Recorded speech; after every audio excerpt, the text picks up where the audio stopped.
Malaysia, Singapura, Singapura, Malaysia.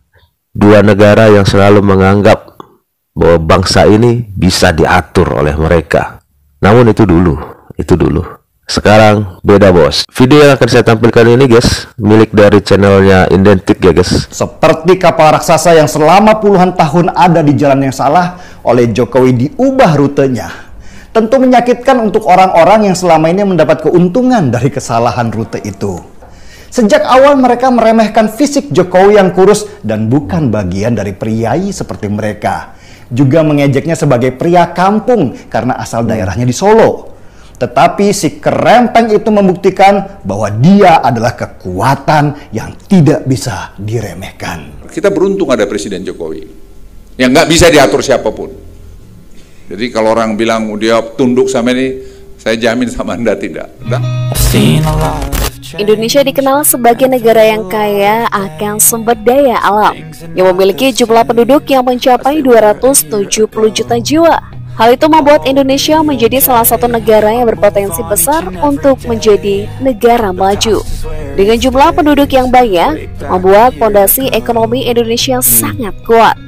Bayangkan, ketika ekonomi dunia runtuh secara global pada tahun 98 dan 2008, Indonesia tetap bisa bertahan dari masalah ekonomi karena kita bisa bergantung pada jual beli antar kita sendiri. Potensi kuat yang dimiliki Indonesia itu ternyata sudah sejak lama jadi perhatian beberapa negara tetangga. Bagi mereka, Indonesia adalah raksasa gemuk yang lambat dan bisa disuap dengan mudah. Sifat korup dan serakah penjabat Indonesia sejak Orde Baru, mereka manfaatkan untuk mencuri kekayaan alam Indonesia. Sejak dulu mereka bisa dengan enak mencuri kekayaan laut kita, merampok kekayaan tambang kita, dan memperkosa kekayaan migas kita dengan leluasa. Di Indonesia sebagian orang semakin kaya, sedangkan mayoritas rakyat Indonesia banyak yang kelaparan. Bahkan ada daerah kaya seperti Papua yang dirampok habis-habisan, tetapi penduduknya dibiarkan bodoh terbelangkah. Mulai dari Presiden Soeharto sampai sekarang, hanya Bapak Jokowi yang bisa lihat orang Papua. Walaupun Papua ini terkenal dengan kekayaan alam yang tinggi, tapi presiden yang lain tidak pernah datang. Dong anggap bahwa Papua ini anak tiri. Itu. Munculnya Jokowi adalah kecelakaan bagi beberapa negara tetangga. Sebelumnya mereka tidak mengira kalau Jokowi akan begitu galak. Awalnya mereka menganggap Jokowi sama saja dengan presiden-presiden sebelumnya. Bahkan mereka pada awalnya sangat meremehkan Jokowi. Perhatikan saja pidato Perdana Menteri Singapura waktu berjumpa Jokowi di awal-awal jabatannya. Last week I was in Indonesia. I met President Jokowi. He asked me to ask Singapore companies to invest more in Indonesia. They need infrastructure, they have projects, they want Singapore companies to come in. We are already Indonesia's biggest foreign investor. They are 50 times bigger than us, 250 million people. From time to time they remind us of that. But to make investments, to help with their economy, they think, well, this little guy, he can make a contribution, he can help us. That's not bad. Akan tetapi pelan-pelan para negara tetangga kaget melihat sepak terjang Jokowi yang brutal. Dia mendadak muncul sebagai sosok lain yang sama sekali tidak dikira sebelumnya. Tiba-tiba Jokowi memberlakukan teks amnesti atau pengampunan pajak untuk uang orang Indonesia yang selama ini diparkir di luar negeri. Singapura jelas panik karena banyak sekali orang Indonesia yang menyimpan uang mereka di bank Singapura, yang membuat bank mereka kaya raya.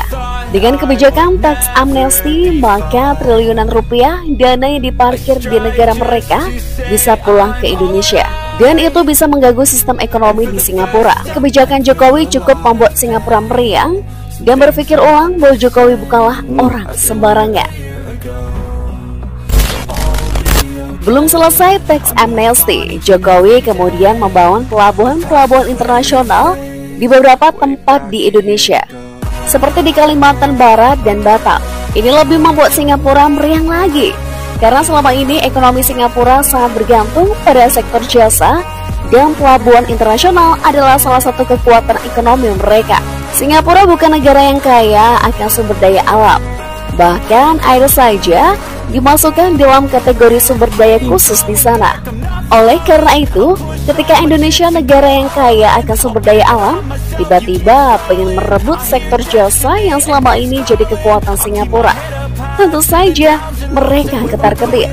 Selama puluhan tahun, Singapura berhasil menekan penjabat Indonesia supaya tidak membangun pelabuhan internasional, karena itu adalah bisnis utama mereka.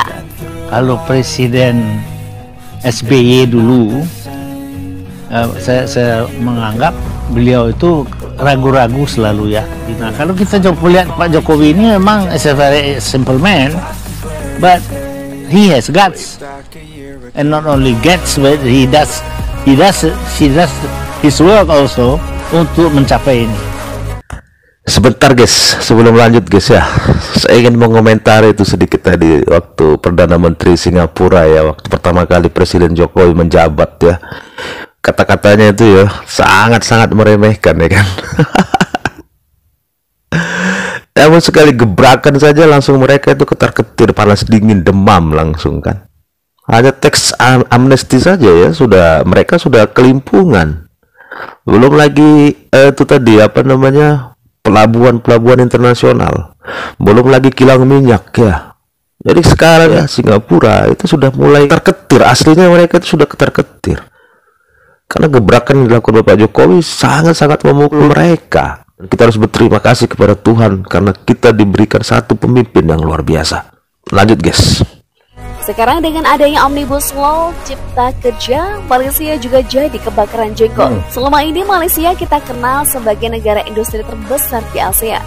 Bahkan, Malaysia sampai mendatangkan tenaga kerja dari luar demi memenuhi kekurangan tenaga kerja di dalam negeri mereka. Namun dengan munculnya Omnibus Law di masa Jokowi ini, jelas membuat investor asing kini mulai meninggalkan Malaysia dan lebih tertarik untuk membangun pabrik di Indonesia. Dengan adanya tenaga kerja yang melimpah di Indonesia, maka akan mengurangi beban perusahaan karena tak perlu impor tenaga kerja dari luar.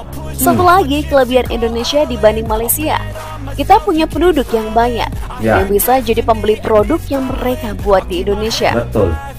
Itulah kenapa salah satu anggota parlemen Malaysia, Charles Santiago, ikut-ikutan protes saat munculnya undang-undang Omnibus Law.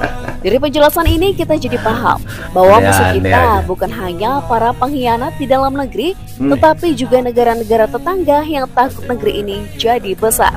Bagi mereka, Indonesia tidak boleh semakin maju karena akan mengancam ekonomi mereka. Untuk itulah mereka banyak mengeluarkan dana supaya gelombang demi gelombang demo menghantam Indonesia. Prabowo pernah mengingatkan, kalau demo Omnibus Law banyak dibiayai oleh asing. Mereka itu adalah negara-negara yang selama ini mengambil keuntungan dari tidurnya Indonesia. Betul. Yang sekarang negara mereka terancam dengan bangkitnya singa dari Asia. Berarti ada yang ingin menciptakan kekacauan. Betul.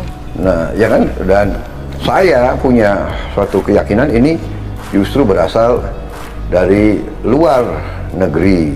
Coba guys, kita bayangkan saja ya, parlemennya Malaysia yang nggak ada urusannya dengan kita bangsa Indonesia ikut memprotes undang-undang Cipta Kerja tadi ya. Kan lucu, parlemen Malaysia ikut protes kalau bisa undang-undang Cipta Kerja dibatalkan. Siapa lu ngatur-ngatur Indonesia? Lagian lu siapa? Enak aja lu ngatur-ngatur Indonesia. Sekarang kan kita lihat akan banyak perusahaan-perusahaan yang sudah mulai masuk ke negara kita, dan akan banyak orang-orang kita yang akan kembali dari sana, yang bekerja di Malaysia akan kembali di Indonesia.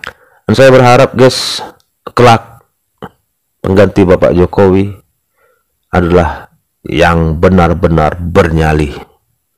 Oke guys, terima kasih.